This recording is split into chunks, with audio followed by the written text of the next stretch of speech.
Good morning. Today we have Winter Wedding by Joan Smith, another best-selling Regency author that wrote her first novel in the 70s. This is my first read of Miss Smith, and as usual, I choose to begin with their early works. This is a simple story. Boy meets girl, boy loses girl, and is determined to find her and win her back.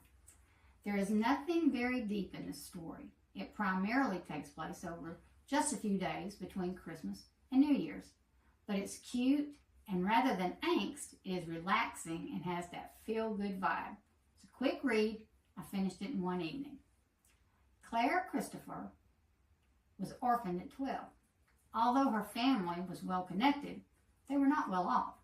She had been offered a home by several relatives, but discovered she had rather shuffle between them, finding new adventures and luck at the next stop. She thought of herself as an internal wandering guest. Her backyard, the roads of London and Scotland.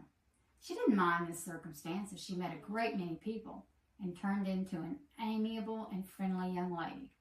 Not a beauty, but she was attractive with very pretty ways.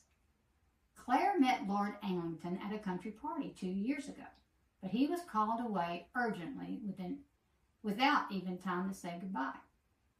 She hopes someday to run into him again, and she can't seem to rid her mind of him. In each new setting, she listens for any gossip regarding the Lord. It was the most bizarre that he seemed always to be one step behind her. If she was in Scotland, he showed up there after she'd gone. Shortly after leaving Bath, she heard he'd arrived just after her departure. It seemed fate was against her. Aware she had no chance of landing the Lord, but they seemed to go on so well together and enjoyed one another's company. When a family wedding is planned at Christmas, Claire finds herself at her cousin's betrothed family's home, assisting with the bride and the festivities. Arranging the guest list, she is surprised to see Lord Alincote's name, and further shocked to learn he is the mistress's nephew. Oh dear, oh dear, oh dear. Claire is overset with the very idea that she might actually see him again. But when the mistress's sister arrives, she learns he's mixed up with an angelic-looking young lady with the ways of a devil, and the entire family disapproves. Nell Muldoon is young, beautiful, and an heiress who is spoilt beyond belief, mischievous, irrational, and has no consideration for anyone but herself. Claire is disheartened and assumes he will soon be betrothed. And even though she never thought she had a chance of landing the Lord, she had hoped of enjoying his company again. Accustomed to meeting many strangers as she was, Claire enjoyed this free-for-all. Her mind was quick to fit a name to a face, and she was soon making introductions of her own. So busy that she failed to notice the gentleman in the far corner of the room, observing her every move and trying to catch her eye. She didn't even know Lord Alincote was there, while his gray eyes first widened in disbelief at the sight of her, then crinkled at the edges in a smile, and finally narrowed into impatience. He rose and lounged toward her at a familiar gait, with his well-shaped head preceding his shoulders a little. She didn't even see him. But as soon as he was seen, he was recognized, and she stopped dead in the middle of welcoming her cousin Esmeralda to stare at him, as if he were a ghost. In 2 paces, he was at her side and bowing.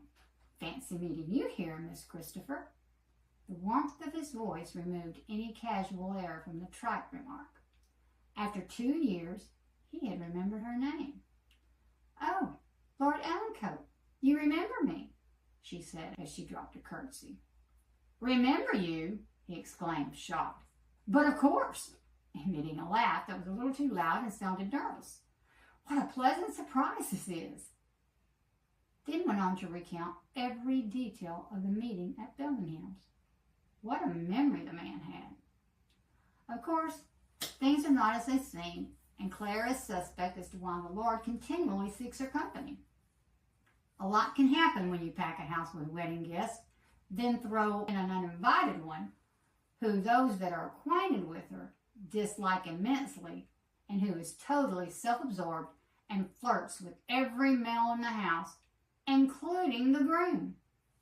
As I say, this is a simple, quick, cute, comfortable read. No mystery, no angst, but it makes for a relaxing evening.